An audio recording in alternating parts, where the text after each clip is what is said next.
Last topic हमने cover किया था कॉन्सेंट्रेशन ऑफ और। कॉन्सेंट्रेशन करने के बाद हमें और को ऑक्साइड फॉर्म में कन्वर्ट करना होता है। अब ऑक्साइड फॉर्म में कन्वर्ट करने के लिए हम अलग अलग टेक्निक यूज करते हैं, डिपेंड करेगा और हमारे पास किस टाइप का। हम दो टेक्निक यूज करते हैं, रोस्टिंग या फिर कैल्सिनेशन। इन दोनों में डिफरेंस क्या है? इसमें हम एयर की प्रेजेंस में हीट करते हैं और इसमें एयर की एब्सेंस में हीट करते हैं।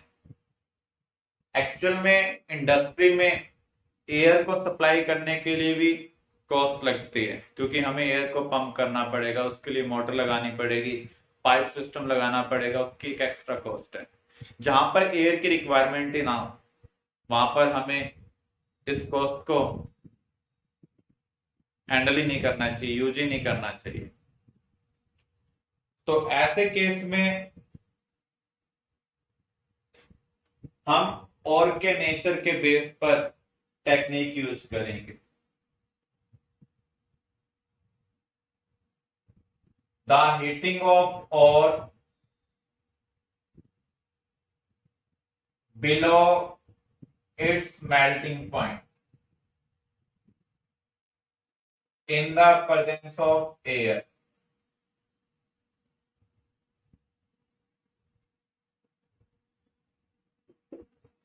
इसको हम बोलते हैं रोस्टिंग। जो सल्फाइड और है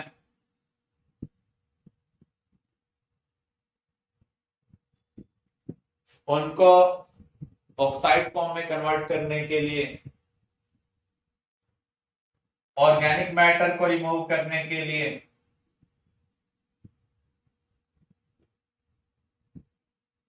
हम यूज करते हैं रोस्टिंग। जो सल्फाइड और है जैसे जिंक ब्लेंड,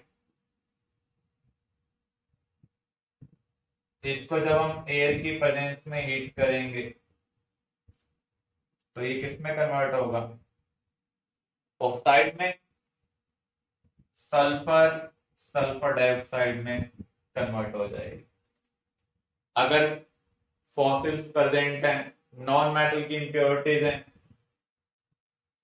तो उस केस में भी हम रोस्टिंग का यूज करते हैं।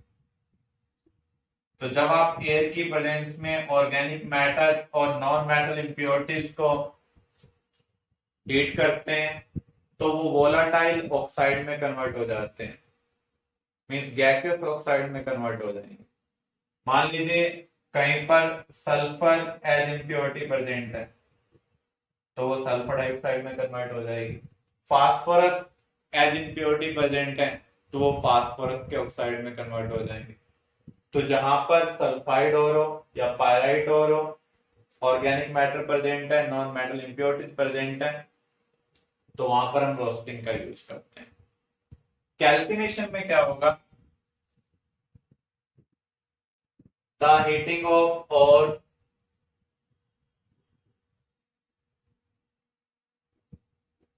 below its melting point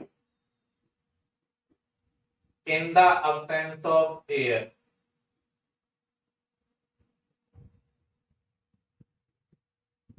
जैसे कोई हाइड्रेटेड हो रहा है,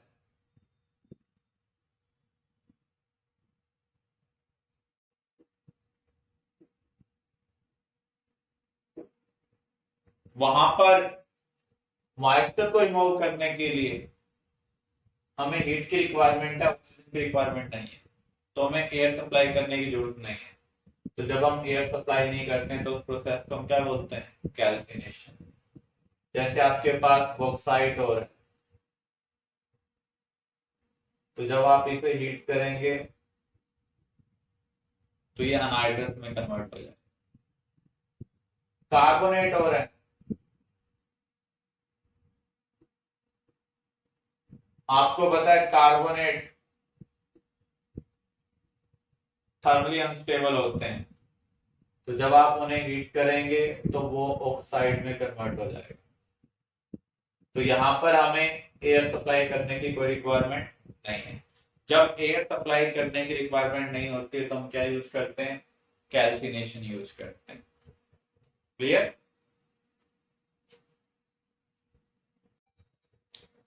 Conversion of oxide form into metallic form means reduction of oxide.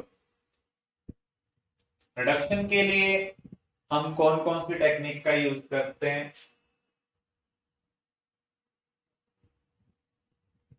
Pyrometallurgy,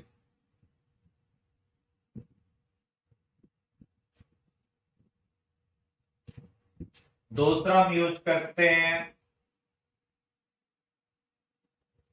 electrometallurgy,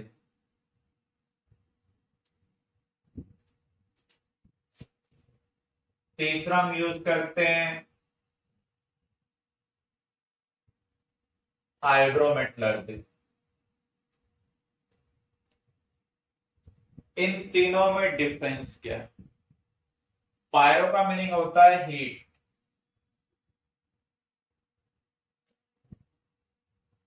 और इलेक्ट्रोवर्ड जहां पर भी आ जाए हम वहां पर इलेक्ट्रिसिटी का यूज कर रहे हैं। हाइड्रो का मीनिंग है वाटर। तो पायरोमेटलर्जी में क्या होगा, द कन्वर्जन ऑफ और इनटू मेटेलिक फॉर्म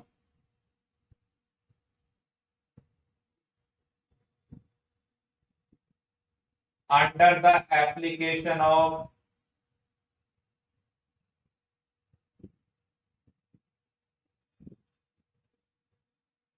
हीट। अगर हम और को मेटालिक फॉर्म में कन्वर्ट करें under the application of heat तो उसे हम क्या कहेंगे, पायरोमेटलर्जी। तो पायरोमेटलर्जी कब हम यूज करते हैं, यूज्ड व्हेन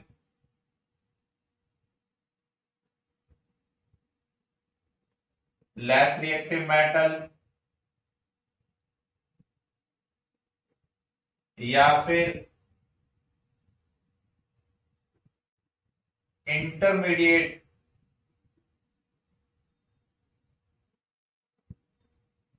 रिएक्टिव मेटल और होंगे, या तो मेटल की रिएक्टिविटी बहुत कम हो उनके और हो, या जिनकी रिएक्टिविटी इंटरमीडिएट है, ना तो कम है ना ही ज्यादा है, वहां पर हम यूज करते हैं।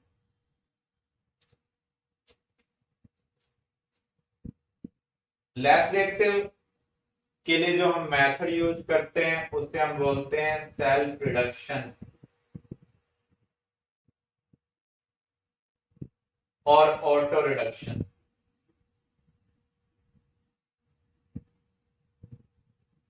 सेल्फ रिडक्शन का मीनिंग क्या है, जहां पर हमें रिड्यूसिंग एजेंट की रिक्वायरमेंट ही नहीं है। द और get converted into metallic form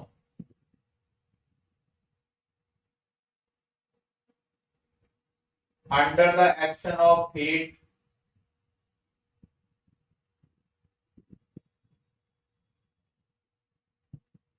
without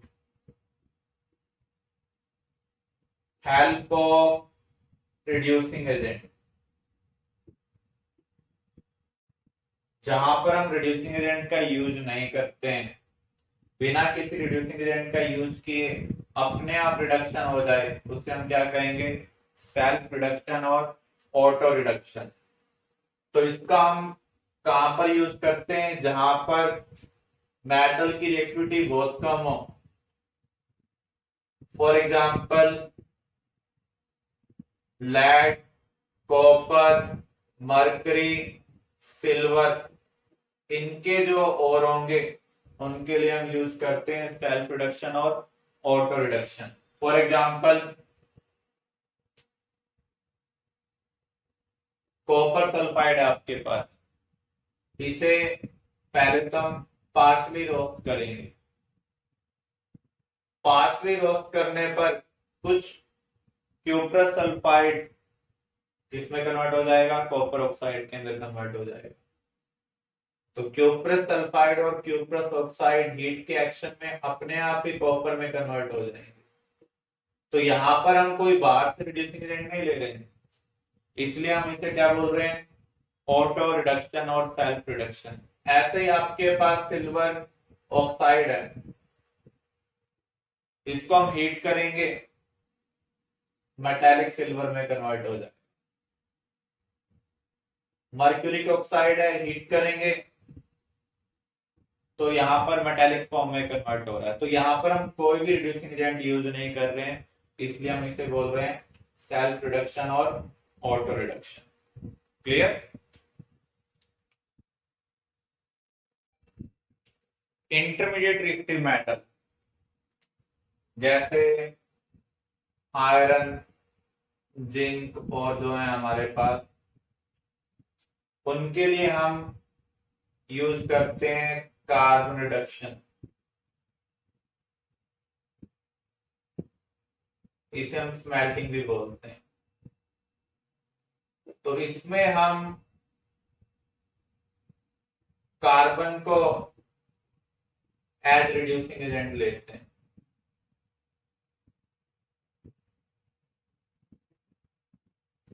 पहले आपने जिंक और को ऑक्साइड फॉर्म में कन्वर्ट किया, कार्बोनेट हो रहा है, आपने कैल्सिनेशन किया, ऑक्साइड में कन्वर्ट हो गया। तो जो कैल्सिनेटेड और होगा उसको हम कार्बन के साथ in the form of Coke heat करते हैं, तो ये तो मेटेलिक फॉर्म में कन्वर्ट हो रहा है। कार्बन ऑक्सीजन का गेन कर रहा है, इसलिए ये क्या है, रिड्यूसिंग एजेंट है। इसलिए हम इसे क्या बोल रहे हैं, कार्बन रिडक्शन और स्मेल्टिंग। क्रोमियम ऑक्साइड और आयरन ऑक्साइड, इनके लिए हम एल्यूमिनोथर्माइड रिडक्शन भी यूज करते हैं।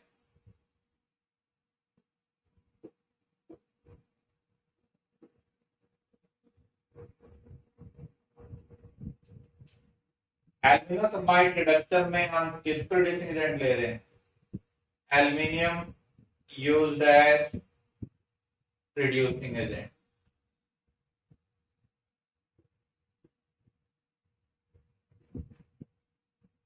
थर्म का मीनिंग क्या है, हीट।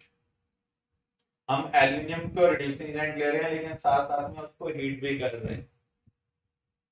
तो जहां पर हम एल्यूमिनियम को एज रिड्यूसिंग एजेंट लेते हैं अंडर एप्लीकेशन ऑफ हीट, तो उसे हम क्या कहेंगे, एल्यूमिनोथर्माइड रिडक्शन। रेलवे ट्रैक के फिल करने के लिए हम इस मेथड का यूज करते हैं। 10th में आपने स्टडी किया होगा। तो अगर हम क्रोमियम ऑक्साइड को एल्युमिनियम पाउडर के साथ हीट करें तो हाई टेम्परेचर के ऊपर क्रोमियम तो मेटेलिक फॉर्म में कन्वर्ट हो जाएगा, एल्युमिनियम ऑक्साइड फॉर्म में कन्वर्ट हो रहा है। तो एल्युमिनियम का ऑक्सीडेशन हो रहा है, तो जिसका ऑक्सीडेशन होता है वो क्या होता है, reducing agent. Clear? Choice of reducing agent in pyrometallurgy. जब हम पायरोमेटलर्जी करते हैं तो कौन से ऑक्साइड के लिए हम कौन सा रिड्यूसिंग एजेंट लें, ये हम कैसे डिसाइड करेंगे। इसके लिए हम एक डायग्राम बनाते हैं, अलिंगम डायग्राम। अलिंगम डायग्राम एक ग्राफ है जिसमें वाई एक्सिस के अलोंग हम गिब्स एनर्जी ऑफ फॉर्मेशन ले रहे हैं और फॉर्मेशन ऑफ ऑक्साइड, और एक्स एक्सिस के अलोंग हम टेम्परेचर ले रहे हैं। यहां पर मैं कुछ कर्व बना रहा हूं जो बुक से मैच नहीं करेंगी, लेकिन हम कर्व को अंडरस्टैंड कर कर रिड्यूसिंग एजेंट को डिसाइड कर सकते हैं। मान लीजिए आपको इस टाइप की कर्व दी हुई है,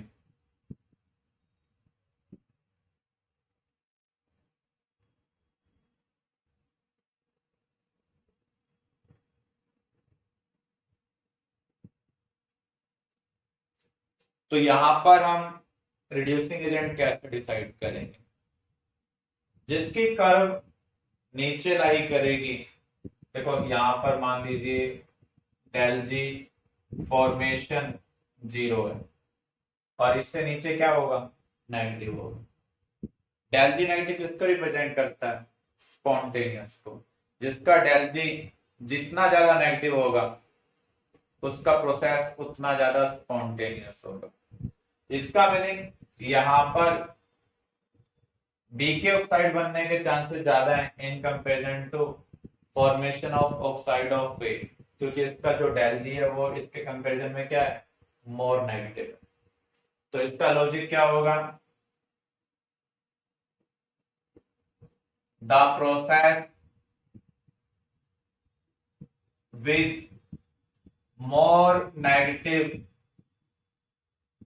gives energy change is more favorable.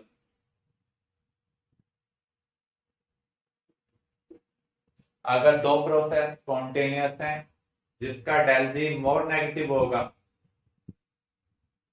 वही प्रोसेस प्रोसीड होने के चांसेस क्या होंगे, ज्यादा होंगे। तो हम ये भी कह सकते हैं जिसकी कर्व नीचे लाई करती है उसकी एलिमेंट्री फॉर्म ऊपर वाले ऑक्साइड के लिए क्या होगा, रिड्यूसिंग एजेंट होगा।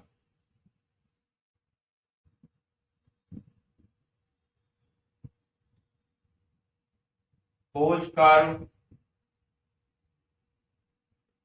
lie below that element act as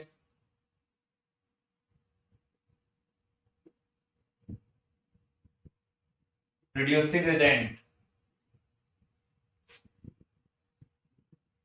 for oxide of above curve। तो जिसकी कर्व ऊपर लाई करती होगी उसके ऑक्साइड के लिए नीचे वाली कर्व की एलिमेंट्री फॉर्म क्या होगी, रिड्यूसिंग एजेंट होगी। तो यहां पर हम कह सकते हैं बी रिड्यूसिंग एजेंट है किसके लिए, A2O3 के लिए। तो इसके भी आप हम कहेंगे तो B act as reducing agent for A2O3। Clear?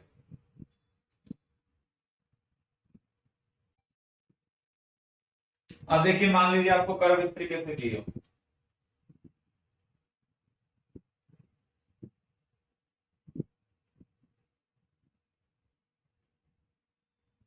यहां पर मैं जूम कर रहा हूं, Fe कन्वर्ट हो रहा है Fe2O3, यहां पर कार्बन कन्वर्ट हो रहा है कार्बन मोनोऑक्साइड, इसमें कार्बन मोनोऑक्साइड कन्वर्ट हो रहा है कार्बन डाइऑक्साइड। जहां पर ये इंटरसेक्ट कर रहे हैं मान लीजिए वहां पर टेम्परेचर है 1073 केल्विन। मुझे इसका रिडक्शन करना, तो मैं क्या देख रहा हूं यहां पर ग्राफ के हेल्प से अप टू 1073 केल्विन किसकी कर्व नीचे लाई कर रही है, कार्बन मोनोऑक्साइड की कर्व नीचे लाई कर रही है। तो जिसकी कर्व नीचे लाई करती है उसका रिएक्टेंट साइड ऊपर वाले ऑक्साइड के लिए किसका काम करता है, रिड्यूसिंग एजेंट। तो यहां पर हम ये कह सकते हैं up to 1073 kelvin carbon monoxide act as reducing agent for iron oxide. अगर टेम्परेचर 1073 केल्विन से ज्यादा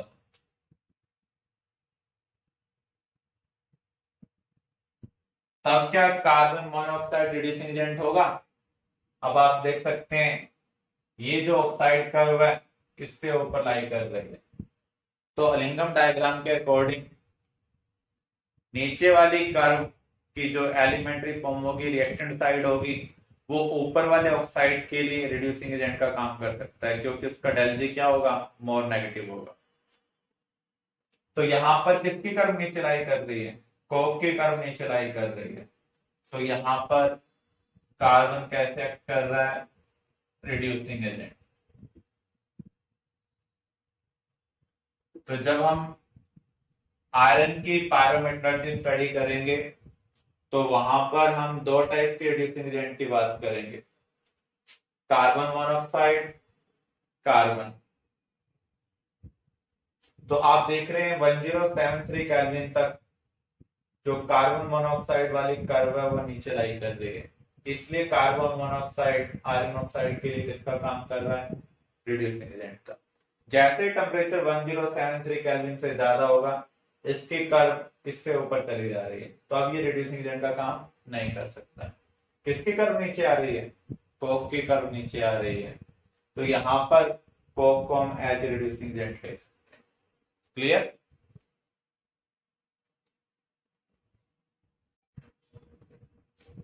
ग्राफ में नेक्स्ट केस, कोई ऑक्साइड है, जब वो अपनी स्टेट चेंज करेगा, मीन सॉलिड से लिक्विड में कन्वर्ट होगा, तो उसकी एंट्रोपी में रैपिड चेंज आएगा। जब एंट्रोपी में रैपिड चेंज आएगा तो गिब्स फ्री एनर्जी में भी रैपिड चेंज आएगा, क्योंकि गिब्स फ्री एनर्जी किससे रिलेटेड है, एंट्रोपी से रिलेटेड है। एंट्रोपी में शार्प चेंज तभी आपको मिलेगा जब चेंज इन स्टेट होगा। अगर कोई भी ऑक्साइड सॉलिड से लिक्विड में कन्वर्ट होता है तो उस केस में स्टेट में चेंज हो रहा है, तो एंट्रोपी में रैपिड चेंज आ रहा है, इसलिए गिब्स फ्री एनर्जी में भी रैपिड चेंज आ रहा है। मान लीजिए ये मर्क्यूरिक ऑक्साइड के लिए आप क्या देख रहे हैं, एक पार्टिकुलर टेम्परेचर पर डेल जी क्या हो रहा है, पॉजिटिव हो रहा है। जब भी डेल जी पॉजिटिव होगा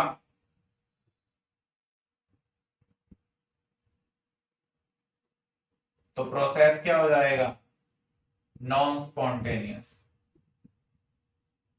इसका मीनिंग जो यहां पर मर्क्यूरिक ऑक्साइड है वापस किस में कन्वर्ट हो जाएगा, मर्करी में कन्वर्ट हो जाएगा, बिना किसी रिड्यूसिंग एजेंट के हेल्प से। तो जिन मेटल की रिएक्टिविटी बहुत कम होती है उनके लिए एक टेम्परेचर पर डेल जी क्या हो जाता है, पॉजिटिव हो जाता है, तो वो अपने आप ही ऑक्साइड फॉर्म से किस में कन्वर्ट हो जाते हैं, मेटेलिक फॉर्म में कन्वर्ट हो जाते हैं। तो इसको हम क्या बोलते हैं, ऑटो रिडक्शन और सेल्फ रिडक्शन। तो यहां पर मान लीजिए टेम्परेचर हम ले लें 1300 केल्विन, मैं ऐसा जूम कर रहा हूं, प्रैक्टिकली ये डिफर कर सकता है। तो यहां पर मैं क्या कह सकता हूं, अबव 1300 केल्विन डेल जी क्या हो रहा है, पॉजिटिव हो रहा है, इसका meaning oxide formation non spontaneous हो रही है, तो मेटेलिक फॉर्मेशन क्या हो जाएगी, स्पॉन्टेनियस हो जाएगी, इसलिए ऑक्साइड फॉर्म अपने आप ही किस में कन्वर्ट हो रही है, मेटेलिक फॉर्म में कन्वर्ट हो रही है, अपने आप रिडक्शन हो रहा है, इसलिए हम इसे क्या बोल रहे हैं, ऑटो रिडक्शन और सेल्फ रिडक्शन। क्लियर।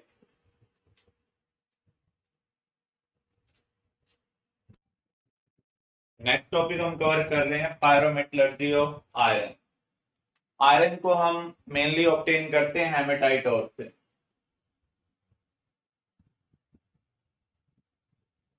हेमेटाइट ओर का फार्मूला क्या है, Fe2O3 XH2O।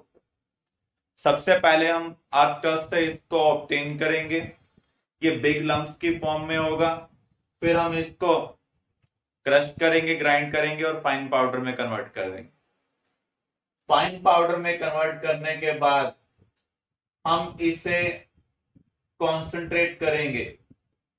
यहां पर और पार्टिकल और इम्प्योरिटीज पार्टिकल की डेंसिटी में बहुत ज्यादा डिफरेंस है, तो ऐसे केस में हम कौन सा मेथड यूज करते हैं, ग्रेविटी सेपरेशन। तो ग्रेविटी सेपरेशन से हम इसको क्या कर रहे हैं, कॉन्सेंट्रेट कर रहे हैं।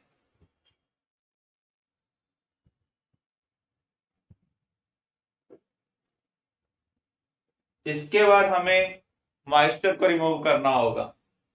तो मॉइस्चर को रिमूव करने के लिए हम क्या परफॉर्म करते हैं, कैल्सिनेशन। आयरन ओर के अंदर ऑर्गेनिक मैटर भी प्रेजेंट हो सकता है, थोड़ी बहुत नॉन मेटल इंप्योरिटीज भी प्रेजेंट हो सकती हैं, तो कुछ देर के लिए हम रोस्टिंग भी करते हैं। ज्यादा टाइम हम क्या करते हैं, कैल्सिनेशन, लेकिन कुछ टाइम के लिए हम क्या करेंगे, रोस्टिंग करेंगे। अब इसके बाद जो कैल्सिनेटेड और है उसको मिक्स करेंगे कोक के साथ। कोक का काम क्या है, वो रिड्यूसिंग एजेंट का काम करेगा। एंड लाइमस्टोन, लाइमस्टोन यहां पर किसका काम कर रहा है, फ्लक्स। फ्लक्स क्या होता है, जो सब्सटेंस पायरोमेटलर्जी में इंप्योरिटीज को रिमूव करते हैं। फ्लक्स क्या है, substance added during metallurgy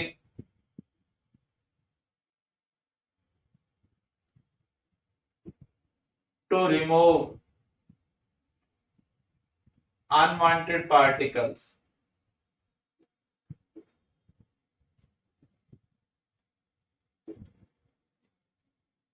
flux दो टाइप की होती है, एसिडिक एंड बेसिक।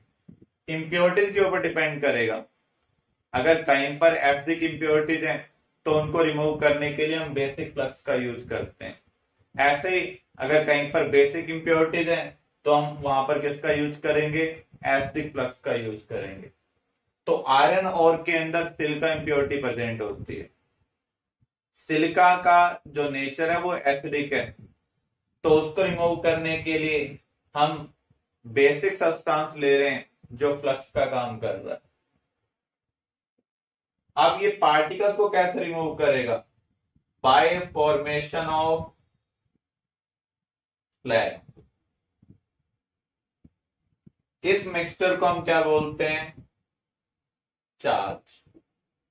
फिर से आप देख लें, आयरन को हम हेमेटाइट ओर से मेनली ऑब्टेन करते हैं। सबसे पहले हम अर्थ क्रस्ट से इसको ऑब्टेन करेंगे, ये बिग लम्स की फॉर्म में होगा। हम इसको क्रश और ग्राइंड कर फाइन पाउडर में कन्वर्ट करेंगे। इस प्रोसेस को हम क्या बोलते हैं, पल्वराइजेशन। पल्वराइजेशन के बाद अनवांटेड पार्टिकल को रिमूव करने के लिए हम इसे कॉन्सेंट्रेट करेंगे। कॉन्सेंट्रेशन के लिए जो हम मेथड यूज करेंगे दैट इज ग्रेविटी सेपरेशन। अब देखिए, इंप्योरिटीज को रिमूव करने के बाद हमें और को ऑक्साइड फॉर्म में कन्वर्ट करना है। अगर हाइड्रेटेड है तो हम उस केस में कैल्सिनेशन यूज करते हैं। आप देख सकते हैं ये हाइड्रेटेड है, इसलिए हमने कैल्सिनेशन यूज किया। जब हमने आर्कस से और को ऑब्टेन किया तो उसमें कुछ नॉन मेटल की इंप्योरिटीज हो सकती हैं, फॉसिल्स प्रेजेंट हो सकते हैं, तो उनको रिमूव करने के लिए हम क्या करेंगे, रोस्टिंग का यूज करेंगे। अब जो कैल्सिनेटेड और है उसको हम कोक के साथ मिक्स कर रहे हैं। कोक यहाँ पर किसका काम करेगा, रिड्यूसिंग एजेंट का काम करेगा। और लाइमस्टोन एच फ्लक्स यूज कर रहे हैं। फ्लक्स वो सब्सटेंस है जो इंप्योरिटीज को रिमूव करते हैं, अनवांटेड पार्टिकल को रिमूव करते हैं बाय फॉर्मेशन ऑफ फ्लैग। इस मिक्सचर को हम क्या बोल रहे हैं, चार्ज। चार्ज को हम टॉप ऑफ फर्नेस से इंट्रोड्यूस करेंगे।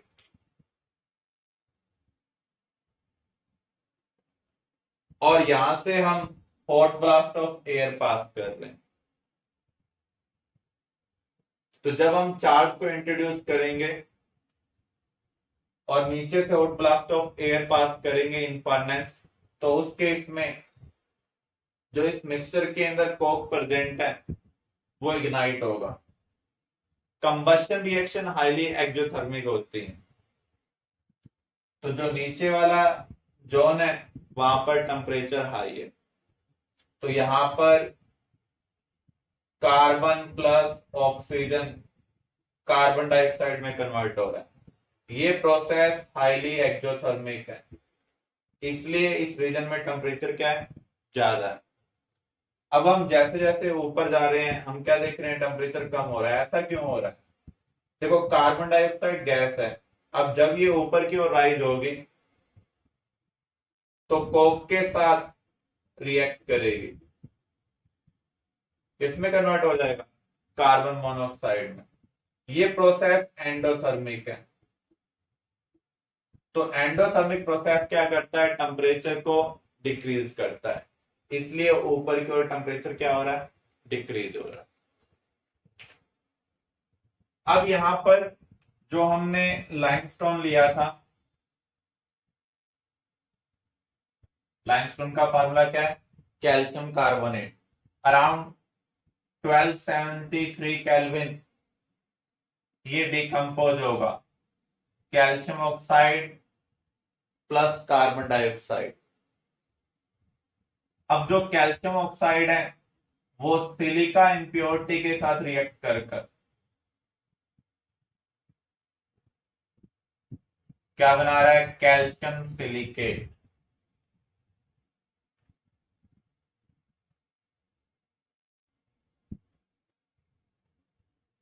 और ये जो मटेरियल बना है इसे हम क्या बोलते हैं, स्लैग बोलते हैं। फिर से आप देखें यहां पर ऊपर से हम चार्ज इंट्रोड्यूस कर रहे हैं, फर्नेस में नीचे से hot blast of air pass कर रहे हैं। हॉट ब्लास्ट ऑफ एयर की वजह से कोक का कंबशन होगा। कंबशन एक एक्सोथर्मिक प्रोसेस है, तो नीचे वाले जोन में टेम्परेचर ज्यादा है। तो जैसे जैसे हम ऊपर जा रहे हैं टेम्परेचर कम होता जा रहा है। कार्बन डाइऑक्साइड गैस जब राइज होगी कोक के साथ रिएक्ट करेगी, उसको कार्बन मोनोऑक्साइड में कन्वर्ट करेगी, तो ये प्रोसेस एंडोथर्मिक है। एंडोथर्मिक में टेम्परेचर क्या होता है, डिक्रीज। तो इसलिए ऊपर की ओर टेम्परेचर क्या हो रहा है, डिक्रीज हो रहा है। अब यहां पर आप देखें जो हमने लाइमस्टोन इंट्रोड्यूस किया था वो फ्लक्स का काम कर रहा है।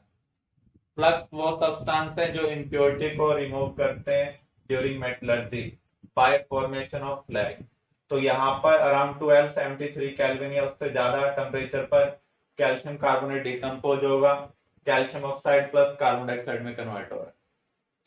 कैल्शियम ऑक्साइड का नेचर बेसिक है, सिलिका का नेचर क्या है, एसिडिक। रिएक्ट कर कर कैल्शियम सिलिकेट बना रहे हैं, ये क्या है, स्लैग है। यहां तक क्लियर है आपको? अब यहां पर आयरन और का रिडक्शन कैसे होगा उसको हम कंसिडर करते हैं।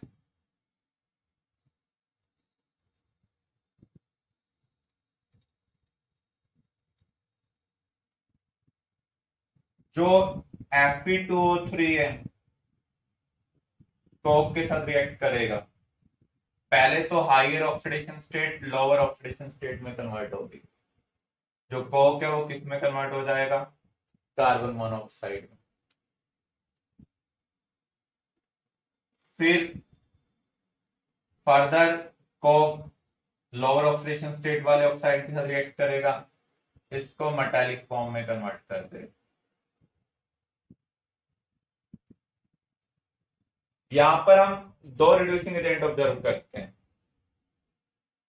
टेम्परेचर 1073 केल्विन से ज्यादा पर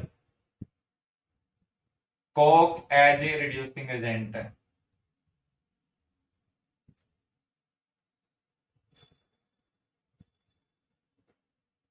लेकिन अगर टेम्परेचर 1073 केल्विन से कम हो तो उस केस में carbon monoxide as reducing agent है।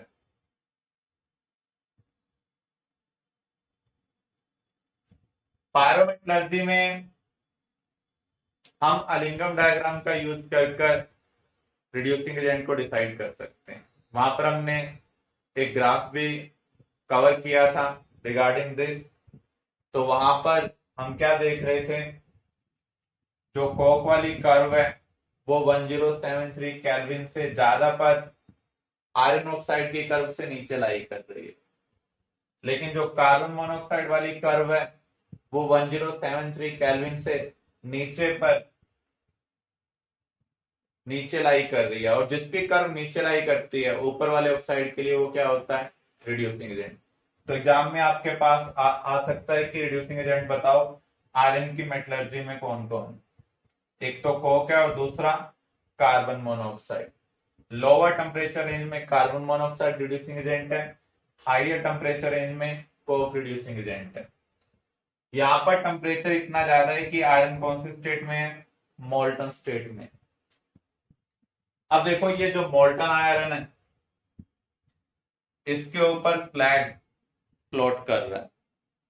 एक्चुअल में जो स्लैग की डेंसिटी है वो मोल्टन आयरन के कंपैरिजन में कम है, तो ये उसके ऊपर फ्लोट कर रहा है, एक प्रोटेक्टिव लेयर का काम कर रहा है।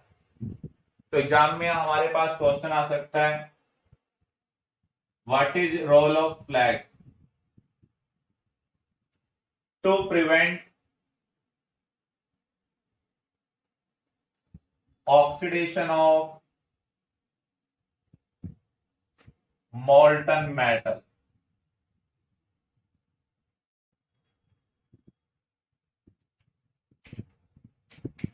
क्योंकि ये लो डेंसिटी की वजह से मोल्टन आयरन के ऊपर फ्लोट कर रहा है, तो ये एयर को मोल्टन आयरन के कांटेक्ट में नहीं आने देगा, जिससे उसका ऑक्सीडेशन क्या हो जाएगा? प्रिवेंट हो जाएगा। जो हमें मेटलर्जी के बाद आयरन मिलेगा वो 3 टाइप का हो सकता है, pig iron, cast iron and wrought iron. इन तीनों में डिफरेंस क्या है? एक्चुअल में इस प्रोसेस से जो हमें आयरन मिल रहा है वो पिग आयरन है।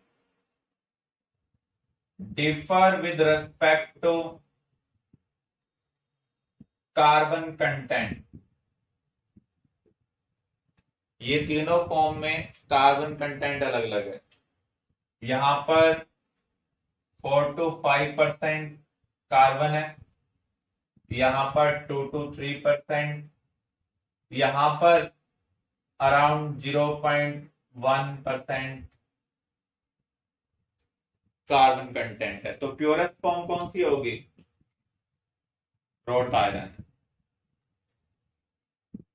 तो ये हमें आयरन की मेटलर्जी के बारे में पता होना चाहिए। यहां पर क्वेश्चन कौन कौन से टाइप के आ सकते हैं? एक तो रिडक्शन रिएक्शन,